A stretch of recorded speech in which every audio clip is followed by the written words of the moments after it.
Hello students, a very good evening to all of you. Welcome to my channel.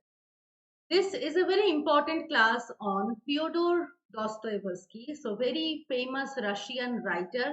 We will talk about Fyodor Dostoevsky today. So 1821 to 1881 is his timeline. But before starting, I want to give you a brief introduction about myself. My name is Srishti Mukherjee. I have qualified NTA UGC NET exam in English literature 3 times and have also qualified West Bengal SET examination. I have 1 year of teaching experience. Moreover, I have also taught in NPTEL online course from IIT Madras 3 times. So that is all about myself.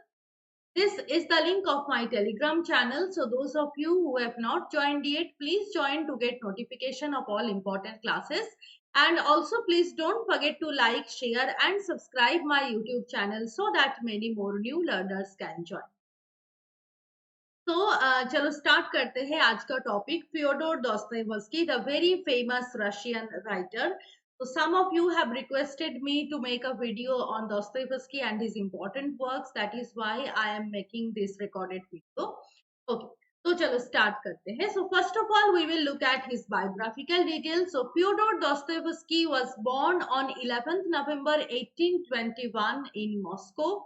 And उनका पूरा नाम क्या था? Fyodor Mikhailovich Dostoevsky. As you all know that Russian names are very difficult to pronounce and also उसके जो spelling होते हैं वो भी बहुत difficult होते हैं. नॉर्मली हमको ऑड लगता होगा बट स्टिल हमको ये पढ़ना है बिकॉज यूरोपियन लिटरेचर के अंदर it is a broad way of defining literature. European literature इसके अंदर आपका सारे नॉन ब्रिटिश लिटरेचर आ जाते हैं like German literature, like Russian, like European classical literature, सारी चीजें इसके अंदर आ जाते हैं. इटालियन राइटर्स आ जाते हैं. तो उनमें से ही रशियन राइटर की हम बात कर रहे हैं, Fyodor Dostoevsky. So Dostoevsky was greatly inspired by fairy tales in his childhood, greatly inspired by fairy tales and all those magical supernatural stories जो हम भी बचपन में पढ़े थे, right? So his mother died when he was 15 and he worked as an engineer. Basically वो एक engineer थे बट बाद में वो एक राइटर बन गए. He worked as a journalist also. And basically Dostoevsky जिस मूवमेंट के साथ एसोसिएटेड थे that is realism. You all know realism, naturalism, all these are very important movements. मैंने आपको पहले भी पढ़ा था. तो रियलिज्म के साथ वो सबसे ज्यादा एसोसिएटेड थे Dostoevsky, and he is a multi-talented writer. He has not only written novels but he has also written various short stories. उन्होंने कई सारे मैगजीन्स में अपना राइटिंग्स पब्लिश किया था. He has also written some other important works. कुछ ऐसे collection भी उन्होंने लिखा था. ठीक है, तो सबसे ज्यादा वो जिसके लिए फेमस है दैट इज हिज नॉवेल्स. तो और क्या डिटेल्स है? He was sentenced to death for writing critical books on the rule of tsar in Russia. Know that the Russian ruler, जिसको हम जार कहते हैं, तो रशियन जार के जो रूल उस टाइम में चल रहे थे उसको क्रिटिसाइज किया था. मतलब he was a political critic also. He was a political critic also. तो उन्होंने इसको भी क्रिटिसाइज किया था. दैट इज व्हाई ये कुछ पॉलिटिकल प्रॉब्लम्स के कारण उनको डेथ सेंटेंस दिया गया. ठीक है. And as a result of that he spent 4 years in Siberian prison camp. यहाँ पर उन्होंने 4 साल उनको रहना पड़ा due to this death sentence. And ये उनका एक कलेक्शन है. This is also an essay collection, कुछ एसेस भी है एंड उनके सारे राइटिंग्स का एक कलेक्शन ये उन्होंने खुद बनाया था, a writer's diary. So remember that this is a collection of Dostoevsky's all writings. Maximum इसमें एसेस ही है बट बाकी कुछ वर्क्स भी है. So writer's diary, this is a collection of his writings. And also वो और एक मूवमेंट के साथ एसोसिएटेड है that is existentialism, a very important modernist movement, right? तो एग्जिस्टेंशियलिज्म क्या कहता है कि लाइफ इज मीनिंगलेस, जो हमने एब्सर्डिज्म में देखा. सो एग्जिस्टेंशियल क्राइसिस ह्यूमन बींग्स के अंदर आ गया था आफ्टर वर्ल्ड वॉर. तो दोस्तोयेवस्की उस मूवमेंट को कैप्चर कर रहे हैं. एंड जो उनके सबसे फेमस नॉवेल्स है like crime and punishment, like brothers Karamazov, notes from underground, वो सारे के सारे एग्जिस्टेंशियलिस्ट वर्क्स के लिस्ट में आते हैं। एग्जिस्टेंशियलिज्म मूवमेंट के बारे में भी मैंने आपको ऑलरेडी करवाया है, तो आप प्लेलिस्ट में जाकर चेक कर सकते हो। Existentialism as a literary theory और एज ए लिटरेरी टर्म हमने डिस्कस किया है, ठीक है। So important exponent of existentialism थे, and also he was a realist writer. तो ये उनके बायोग्राफी के बारे में है। नाउ अगर हम उसके वर्क को देखें तो सबसे फर्स्ट वर्क हम जिसको डिस्कस कर रहे हैं that is poor folk, publish in 1846। Poor folk, okay, so this why is it important? Because it is his debut novel, first novel, it is his debut novel Poor Folk and written in epistolary format। तो पहला work और last work ये हमेशा important writers का आपको याद करना जरूरी है, because this kind of question बहुत आते हैं। जनरली क्या होता है कि दोस्तोयेवस्की एंड इस टाइप का जो राइटर्स है इनके डेब्यू नॉवल तो उतना फेमस नहीं है, इसलिए हम डेब्यू नॉवल को पढ़ते नहीं, हम उसके फेमस वर्क को पढ़ते हैं। But these are minor works जो कि आपके एग्जाम के लिए इंपॉर्टेंट पॉइंट बन सकता है। एंड एपिस्टोलरी नॉवल तो जॉनरा भी आपको पूछे जा सकते हैं कि which novel of Dostoevsky was written in epistolary format, what was his debut novel, so that is Poor Folk, published in 1846। तो ये तो उन्होंने रशियन लैंग्वेज में लिखा। इंग्लिश में ट्रांसलेट कौन किया था? लेना Milman, another important thing, translated into English by लेना Milman. So basically as it was written in Russian language, originally written in Russian language, तो इसके जो ट्रांसलेशन है तो टाइटल में वेरिएशंस है। जो ट्रांसलेशन में कभी कभी पुअर फोक हमको मिलता है, कभी कभी पुअर पीपल मिलता है। तो जो भी आपके ऑप्शन में हो, both of these are correct because this is a kind of translation. तो फोक और पीपल मतलब ऑलमोस्ट सिनोनिमस वर्ड, तो पुअर पीपल के नाम से भी हम इस नॉवेल को जानते हैं। तो क्या है basically, as I have already told you, it is an epistolary novel, तो लेटर्स तो होगा ही। अब कौन लेटर लिख रहे हैं? दोनों कैरेक्टर के बीच में लेटर लिखा चल रहा है, लेटर एक्सचेंज हो रहा है। वो कौन है? Makar Devushkin and Varvara Dobroselova, very difficult names, ठीक है। तो Makar Devushkin, Varvara Dobroselova, these two are the characters जिसके बीच में लेटर का एक्सचेंज हो रहा है। अब ये है कौन? ये दोनों कजिन्स है, ठीक है।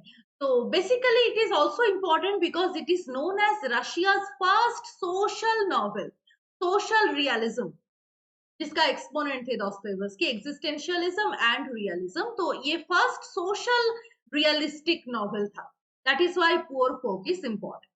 अब इसका प्लॉट क्या है? तो प्लॉट में तो हमने देखा कि डोब्रोसेलोवा एंड अनदर कैरेक्टर डेवुश्किन, इन दोनों के बीच में लेटर्स का एक्सचेंज हो रहा है। अब दोनों कजिन्स का अलग अलग लाइफ स्टोरी है। किस टाइप का है? डोब्रोसेलोवा मूव टू सेंट पीटर्सबर्ग, मैं बहुत शॉर्ट में आपको प्लॉट बता रही हूँ। एंड डोब्रोसेलोवा के लाइफ में क्या होता है? Her father lost his job and mother became depressed. तो gradually after losing his job, Dobroselova's father became very violent. तो उनका भी एक साइकोलॉजिकल ट्रॉमा चल रहा था एंड एज ए रिजल्ट वो बहुत वायलेंट रिएक्ट कर रहे थे, and gradually her mother also became depressed because of this fact. Now, after the death of her father, they came to a landlady, Anna Fyodorovna. एना फ्योडोरोवना एक land lady है। तो जब उसके फादर का डेथ हो गया तब डोब्रोसेलोवा एंड उसके मम्मी कहाँ पर आ जाते हैं? वो एक लैंड लेडी के शेल्टर में आ जाते हैं जिसका नाम है एना फ्योडोरोवना। एना फ्योडोरोवना इनको पहले मतलब इनके ऊपर इनके साथ गलत काम किया था एना फ्योडोरोवना, बट बाद में वो अपना मिस्टेक रियलाइज कर रहे हैं एंड उनको shelter they. Now, Pokrovsky is the son of a drunkard who became Dobroselova's tutor. एक और कैरेक्टर आ रहे हैं Pokrovsky, who is the son of a drunkard and who became Dobroselova's tutor. Now, Dobroselova, हाँ यहाँ पर ऐसा होगा, Dobroselova falls in love with this man Pokrovsky। अब इनका स्टोरी क्या है? डेवुश्किन का, डोब्रोसेलोवा's मदर फाइनली डाइड। नाउ डेवुश्किन का स्टोरी क्या है? डेवुश्किन इज अ कॉपिस्ट, वो एक कॉपिस्ट का काम करते थे, who always wears dirty clothes and a poor man। तो उनको कई सारे क्रिटिसिज्म मिलता था, लोग उनका मजाक उड़ाते थे because is a very poor man, and उनके जो मतलब वो जो ड्रेस पहनते थे वो बहुत ही डर्टी था, वेरी लो क्वालिटी ड्रेस था। ठीक है। तो फाइनली क्या हो रहा है कि फाइनल जो लेटर, अब ये दोनों अपने आपस में अपना लाइफ स्टोरी एक दूसरे के साथ शेयर कर रहे हैं, एंड जो लास्ट लेटर देवुश्किन लिख रहा है उसमें वो क्या डिक्लेयर कर रहा है, Devushkin proclaims his love for her. Her means यहाँ पर डोब्रोसेलोवा की बात हो रहा है। तो फाइनल लेटर में Devushkin proclaims his love for her, and इसमें और एक इंपॉर्टेंट चीज है, ये आपका क्वेश्चन में आ सकता है कि कौन सा स्टोरी का नाम यहाँ पर मेंशन है। That is the overcoat. It is a short story by Nikolai गोगोल, another very important Russian writer. तो ये लेटर एक्सचेंज करते टाइम वो एक शॉर्ट स्टोरी का टेक्स्ट भी आपस में एक्सचेंज कर रहे हैं। तो वो कौन सा शॉर्ट स्टोरी था? Gogol's the overcoat. This is also very important information. This kind of minor detail से आपका एग्जाम में क्वेश्चन बनता है। So poor book is not very importantly discussed while talking about Dostoevsky, but these are some of the details जो कि आपके exam में आ सकता है। तो Gogol's The Overcoat is mentioned by name, and ये एक ऐसा शॉर्ट स्टोरी है जिसका टेक्स्ट ये कजिन्स आपस में एक्सचेंज कर रहे हैं। ठीक है। So that is basically the structure of this novel poor folk. Now I move on to our next novel, that is The Double. This is very interesting story published in 1846, The Double. तो double में क्या है? It was his second novel and published in the journal notes of the fatherland. ये एक journal का नाम है, notes of the fatherland. इसमें ये नॉवल सीरियलाइज्ड हुआ था for the first time in 1846। Subtitle क्या है? A Petersburg poem. दो पोएम है सबटाइटल में, but actually it is a novella in that sense, आप कह सकते हो बहुत प्रॉपर अगर आप जॉनरा कहो तो it is a novella, but subtitle उन्होंने दिया है a Petersburg poem, but it is not a poem, right. तो इसमें कैरेक्टर क्या है? Very difficult name, Yakov Petrovich Golyadkin, Golyadkin. Yakov Petrovich Golyadkin, he is a councillor, जो main character. Now वो actually क्या काम करते हैं? He is a very low level bureaucrat who is struggling for success. उस वो बहुत ही एक लो लेवल ब्यूरोक्रेट है, बट वो बहुत ही मतलब सोसाइटी में वो अपर पोजीशन में जाने की कोशिश कर रहे हैं, हायरार्की में वो ऊपर जाने की कोशिश कर रहे हैं। तो he was struggling hard, he is very serious about attaining a higher position. ठीक है। तो अब वो क्या कर रहे हैं? उसके एक डॉक्टर का कैरेक्टर है यहाँ पर, doctor Rutenspitz. Doctor Rutenspitz is a psychiatrist basically. तो रूसेनबिक्स उनको क्या कह रहा है? He tells him that he is on the verge of insanity. वो इतना प्रेशर ले रहा है दिमाग में, this particular man Petrovich Golyadkin, he is very much anxious about attaining that highest position, and वो हमेशा ये सोचकर मतलब वो टेंशन में रहता है कि क्या मैं अचीव कर पाऊंगा या नहीं। ठीक है। तो all these things actually haunt him. तो इससे क्या होता है? उसके दिमाग के ऊपर बहुत ही प्रेशर पड़ रहा है, एंड डॉक्टर रूटन स्पीस वो उनको ये कह रहा है कि जो जिस टाइप का प्रेशर आप ले रहे हो, you will surely go insane very soon, because आपके माइंड में इतना ज्यादा प्रेशर ले रहे हो, इतना ज्यादा आप एंशियस रहते हो, that will lead to lose your mental balance. तो Rutenspitz warns him about that. Now Rutenspitz ये भी कह रहा है कि his behaviour is like anti socials. कभी कभी ये स्ट्रगल करते टाइम जो वो अपर पोजीशन में जाने की कोशिश कर रहे हैं, तो वो कुछ गलत काम कर देते हैं, कुछ वायोलेंट काम वो कर बैठते हैं। तो Rutenspitz analyses that it is actually anti social की तरह आप बिहेव कर रहे हो, विच इज नॉट एक्सेप्टेड। तो अपने दिमाग का इलाज कराओ। ठीक है। You are not in your sane mind, Rutenspitz is talking. तो अब एज ए डॉक्टर वो क्या उसको मतलब एडवाइस दे रहे हैं? ये advice that Goliath must have some cheerful company to cure this illness. So he has tremendous pressure on his mind. अब ये प्रेशर को आप कैसे लूज करोगे? You must be in a relaxed mood. आपको ज्यादा टाइम रिलैक्स करना है। इसके लिए क्या जरूरत है? बहुत अच्छा दोस्त की जरूरत है, या फिर you need a group of friends जिसके अंदर अगर आप रहो तो आपको मोटिवेशन मिलेगा, आपको एक मतलब एक चीयरफुल माइंड हो जाएगा आपका, एंड आप फिर से अपने काम में कॉन्सेंट्रेट कर पाओ। तो just to relieve your brain, just to relax your brain, Rutenspitz उनको एडवाइस दे रहे हैं कि आप एक चीयरफुल कंपनी एक तैयार करो, आप चीयरफुल कंपनी ढूंढो जिसके संग रहते हुए आपका ये डिप्रेशन कट जाए। ठीक है। नाउ क्या हो रहा है? Golyadkin tries to do that. So Golyadkin attends the birthday party of the daughter of his office manager, though he was uninvited. उनको इनवाइट नहीं किया गया था, बट स्टिल वो जा रहे हैं बिकॉज रूट एंड स्पीड ने उनको कहा है कि आप एक चीयरफुल एटमोस्फियर में रहो। तो वो बिना इनविटेशन की ही वो जा रहे हैं किसके बर्थडे पार्टी में, the birthday party of the daughter of his office manager. Okay, now what happens, now the story becomes very interesting when he returns home. जब वो पार्टी से वापस आ रहे, that was a day full of snow storm. Snow storm चल रहा था, blizzard. उस time में ब्लिजर्ड चल रहा था। तो वो जब घर वापस आ रहे हैं तब उनको एक पर्सन मिला who is exactly looking like कोयाल्की।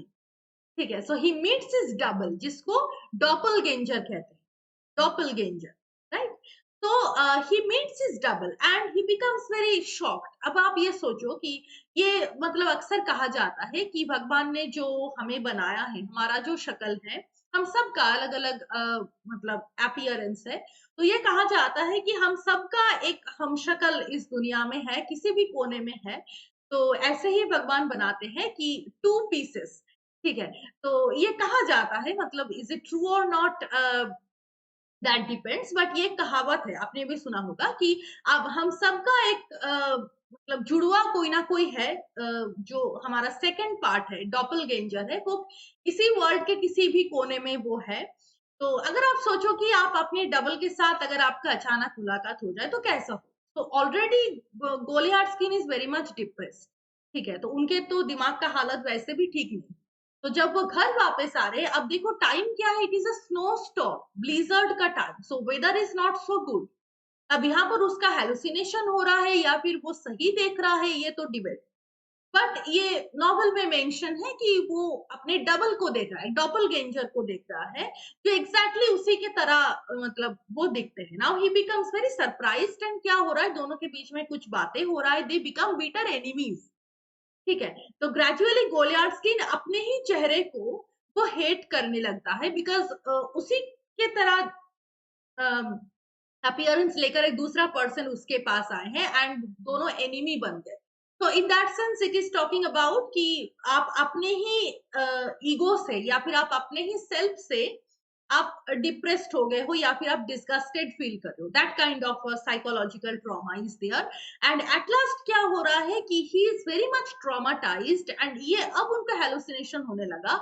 Everywhere he sees his doubles, वो जहां भी जगह पर जा रहे हैं सबको वो लग रहा है कि वहां पर उसका डबल उसके साथ साथ जा रहे हैं। And due to severe confusion and all this things, हमेशा उनको ये हेलुसिनेशन हो रहा है कि उसके डॉपलगेंजर हमेशा उसके साथ जा रहे हैं, उसके साथ फाइट कर रहे हैं। So that is another psychological disease. तो इससे क्या हो रहा है, उनको इस हेलुसिनेशन के कारण he is finally sent to a asylum, to an asylum by the doctor. कौन से डॉक्टर? रूडेंस्पीट। ठीक है, तो वही डॉक्टर फाइनली जो जिस इंसैनिटी को वो रोकने की कोशिश कर रहे थे बट वो रोक नहीं पाए, actually his double turned him insane. So that is the story of the double, very interesting story. ठीक है, तो एंड ये इसको आप जरूर एक साइकोलॉजिकल रीडिंग भी आप इसका दे सकते हो because it is talking about kind of alter ego in that sense. Okay, चलो नेक्स्ट वर्क पे आते हैं, that is the very very important work, notes from underground, published in 1864। Notes from underground, very interesting title, right. तो इसका एक दूसरा title भी, it is not subtitle actually, it is an alternative title, ये भी कहा जाता है letters from the underworld. Underworld, okay. Now इसके अंदर क्या है, इट इज लेटर्स, आपको टाइटल में ही कह रहा है लेटर्स और notes, notes from the underground और letters from the underworld. Now एक एनोनिमस नैरेटर है, फर्स्ट पर्सन नैरेशन में ही पूरा का पूरा टेक्स्ट है। तो basically the narrator claims in the preface that both the narrator and the narration are fictional. वो प्रीफेस में ही बता रहे हैं कि दोनों ही फिक्शनल है, नैरेटर भी फिक्शनल है, स्टोरी भी फिक्शनल है। The narrator actually represents the common folk of Russia. Narrator इस हिसाब से बात कर रहे हैं as a common folk of Russia. तो इसका बेसिकली दोनों पार्ट है, though it is a collection of letters but it is divided into two parts. First part का टाइटल है अंडरग्राउंड एंड सेकेंड पार्ट का टाइटल है apropos of the wet snow. तो ये भी याद रखना, दोनों पार्ट में डिवाइडेड है, underground and apropos of the wet snow. Now एक कैरेक्टर का नाम आते हैं Zverkov, who is a boy whom the narrator met in his school. He later joins the army and the narrator feels jealous about it. ठीक है, तो jealousy का theme इसके अंदर एज ए कॉमन folk को ये एक्सपीरियंस कर रहे हैं, so that is the story. Okay, तो इसको भी आप जरूर एक बार डिटेल में देख लेना। नेक्स्ट नॉवेल पे हम आते हैं जिससे आपका बहुत क्वेश्चन बनता है, crime and punishment, published in 1866। मैं आपको बहुत ब्रीफ में इसके प्लॉट बताने की कोशिश करूंगी, बट आई विल सजेस्ट कि आप जरूर इस नॉवेल का डिटेल्ड समरी एक बार पढ़ लो, बिकॉज बहुत ही माइन्यूट डिटेल्स इस नॉवेल से पूछे जाते हैं। ठीक है, I will tell you the major events, because अगर मैं पूरा पढ़ाने लग जाऊं तो बाकी वर्ड्स कवर नहीं होगा। ठीक है, so crime and punishment, this is a very very important work and the masterpiece of Dostoevsky अगर कहा जाए तो। बहुत क्वेश्चन इसमें से आपका बनता है क्राइम एंड पनिशमेंट से, टाइटल से लेकर पूरे के पूरे प्लॉट में। तो प्लीज प्लीज आप इसका डिटेल्ड समरी जरूर पढ़ लेना। ठीक है, तो क्या है बेसिकली प्लॉट हम देखते हैं। ओरिजिनल टाइटल ये भी पीवाईक्यू में आया था, transgression and retribution, that is the original title of crime and punishment. Main character का नाम बहुत ही फेमस रशियन नेम है, रास्कोल्निकोव। रास्कोल्निकोव इज द मेन प्रोटैगनिस्ट। वो कौन है? Who is a very poor student. वो एक स्टूडेंट है रास्कोल्निकोव, एंड उसके दिमाग में क्या अचानक आई, he decides to kill an old pawn broker to get all money but can't. He is a very poor student, तो अपने पढ़ाई को कंटिन्यू करने के लिए वो एक गलत रास्ता चूज कर रहे हैं। He decides to kill an old pawn broker. एक पॉन ब्रोकर को वो मारने की कोशिश कर रहे हैं ताकि उसके पास जो भी मनी है वो रास्कोल्निकोव अपने हिफाजत में ले सके। ठीक है, but he cannot do that. He fails to kill that pawnbroker. Now he is all the more depressed and he goes to a pub. एक वो pub में जाते हैं, बार में जाते हैं, and there he meets another character, that is Marmeladov. Marmeladov. Marmeladov का क्या स्टोरी है? तो Marmeladov is also that kind of मतलब रास्कोल्निकोव की तरह ही वो थे, very depressed kind of a fellow. Now Marmeladov का एक डॉटर था, Sonia, who becomes a prostitute due to obviously monetary crisis. उनको प्रोस्टिट्यूट बनना पड़ा, his daughter Sonia. Now Raskolnikov comes to know that his sister, his means Raskolnikov's sister Damia, is compelled to marry Lachin. Lachin is not at all a good man. He is a very lustful fellow, Lachin. तो रास्कोल्निकोव को ये पता चलता है कि sister is compelled, she is forced to marry Lachin. Now later what happens that Raskolnikov kills the old woman. वो pawn broker जिसको वो मारने की कोशिश कर रहे थे, he kills the old woman and also kills her sister Lizaveta, who witnesses the whole incident. वो कोई विटनेस भी नहीं बचा कर रखे, वो इनको भी मार दिया। लिजाविटा एंड ओल्ड वुमेन दोनों को ही रास्कोल्निकोव ने मार दिया। नाउ फाइनली इस केस का इन्वेस्टिगेशन का रिस्पॉन्सिबिलिटी जा रहे हैं किसके ऊपर? मैजिस्ट्रेट पेट्रोविच के ऊपर। ही is a detective and he is also a magistrate, तो उसके हाथ में ये इन्वेस्टिगेशन का जिम्मेदारी जा रही है to investigate that murder Petrovich. तो ये भी क्वेश्चन में आया है कि किसने इस मर्डर को इन्वेस्टिगेट किया, दैट इज पेट्रोविच।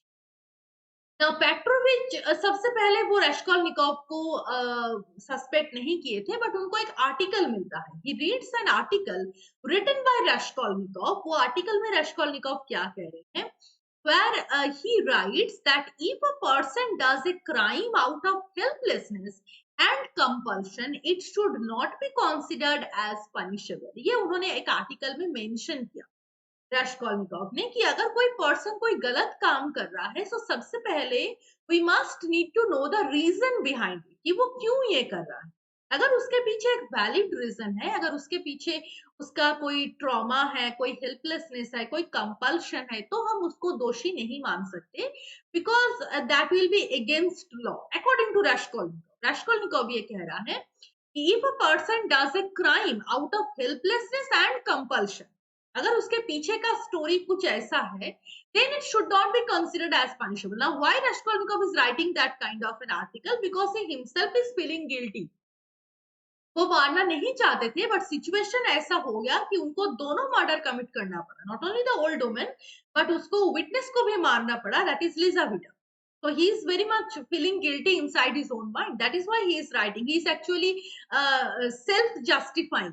ठीक है, वो अपने काम को वो जस्टिफाई कर रहे हैं, राइट, वो अपने आप को डिफेंड कर रहा है इन दैट सेंस। वो इस टाइप का आर्टिकल लिख रहा है ना। इसको पढ़कर पेट्रोविच सस्पेक्ट्स रास्कोल्निकोव, एंड क्या हो रहा है कि रास्कोल्निकोव फाइनली उसको अरेस्ट किया जाते हैं, and before arrest he meet Sonia and confesses everything to. जब रास्कोल्निकोव भी ये समझ रहे हैं कि पेट्रोविच ने सब कुछ समझ गया है कि he has committed the murder, तो वो अपने सिस्टर के पास जाते हैं, उनको सारे बात बता देता है। अब ये कन्फेशन वो बार-बार क्यों कर रहे हैं? Just to remove that guilt. ठीक है, वो किसी को बता रहा है कि हाँ मैंने गलती की है, बट इसके पीछे ये कारण है। तो इस कारण को बताकर वो अपने माइंड को रिलीफ देना चाहते हैं। That is the main issue. So Raskolnikov confesses everything to his sister Sonia, and he is sent to prison in Siberia for 7 years.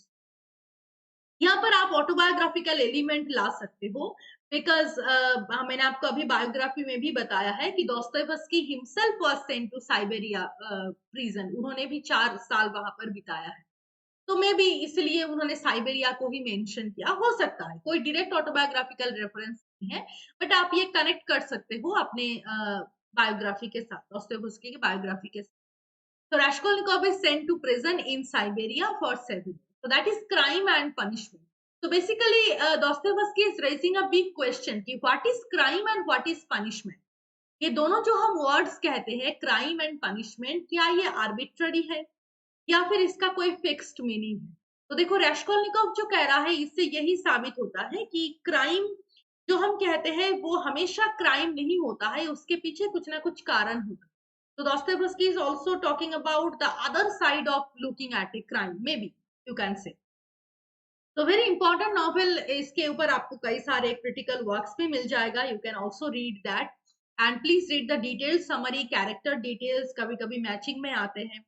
Okay, now next work पे हम जाते हैं, that is Brothers Karamazov, another very important work, Brothers Karamazov 1879 to 1880। अब इससे ये question भी शायद PYQ में आया था कि ब्रदर्स मतलब कौन कौन से ब्रदर्स की यहाँ पर बात हो। तो बेसिकली कारामाज़ोव कौन है? He is a cruel and lustful man who has 3 sons, जिसका 3 सन है, दिमित्री, इवान, एलोइसा। अब कौन किसको रिप्रेजेंट कर रहा है ये शायद एक बार पीवाईक्यू में आया था। So Dmitri is very passionate, वो पैशन को रिप्रेजेंट कर रहा है। इवान इज इंटेलेक्चुअल, वो इंटेलेक्ट को रिप्रेजेंट कर रहे हैं, and Alyosha is representing religion, he is a great religious man. तो 3 सन्स की बात हो रहा है, Dmitri, Ivan and Alyosha. Now basically Karamazov का ये 3 लेजिटिमेट सन था, Dmitri, Ivan and Alyosha, but he also has a bastard son, इसका नाम था Smerdyakov. Bastard son Smerdyakov who works as a servant in his house. Okay, now what happens later? It is proved that Smerdekov murders his father. ये finally prove हुआ है कि उसके bastard सन ने ही कारामाज़ोव को मर्डर किया है। Now after the revealance of this truth, Ivan goes mad, because Ivan is very passionate, तो उनके अंदर मतलब इमोशन बहुत ज्यादा है। Ivan goes mad, Dmitri takes the whole blame on himself. ठीक है, sorry, Ivan is very intellectual, Dmitri is very passionate. ठीक है, तो इवान गोज मैड, इवान तो मतलब पागल ही हो गए थे। दिमित्री क्या कर रहा है? Dmitri takes the whole blame on himself and is sent to exile. As he is the eldest son, तो दिमित्री अपने आप के ऊपर सारे के सारे ब्लेम ले लेता है। एंड एलोइसा क्या करे? As he is a very religious person, he says that we should all keep faith in God. भगवान, ये जो हम अक्सर कहते हैं कि भगवान जो करते हैं भले के लिए करते हैं, तो हमेशा हमें गॉड के ऊपर फेथ रखना है, उसके काम के ऊपर हमें फेथ रखना है। only that, only through that we can survive in this world. तो तीनों भाई तीनों अलग अलग डायमेंशन को रिप्रेजेंट कर रहे हैं। That is the story of Brothers Karamazov. Okay, अब उसके कुछ और वर्क्स है दोस्तोयेवस्की का, वो क्या क्या है? डीमंस। डीमंस 1871-72 में पब्लिश हुआ था। It is also known as the possessed और the devils. Possessed is the very familiar title, but इसका ये भी टाइटल्स है, आप याद रखना। First published in the journal Russian Messenger, 3 parts में डिवाइडेड है। 2 एपिग्राफ है, वेरी इंपॉर्टेंट। 2 एपिग्राफ है, one from Alexander Pushkin's poem, यहाँ पर एक पोएम है actually, Demons is a poem written by Alexander Pushkin, and another work है that is from Saint Luke's gospel, Bible से लिया गया, दोनों एपिग्राफ। और एक फेमस वर्क है the idiot, the landlady, these are all novels and collection of essays के list में आते हैं। Winter notes on summer impression, published in 1863। Winter notes on summer impression, ठीक है। अब उन्होंने कुछ शॉर्ट स्टोरीज भी लिखा है, जैसे a weak heart is a short story, an honest thief. उसके बाद आते हैं novel in 9 letters, this is also a short story. A little hero, the crocodile, the heavenly Christmas tree, these are some of the short stories written by Dostoevsky.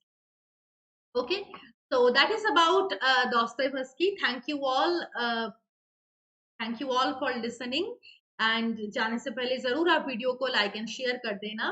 मिलते हैं हम किसी दूसरे class में। आज के लिए इतना ही। Have a nice day. Bye bye.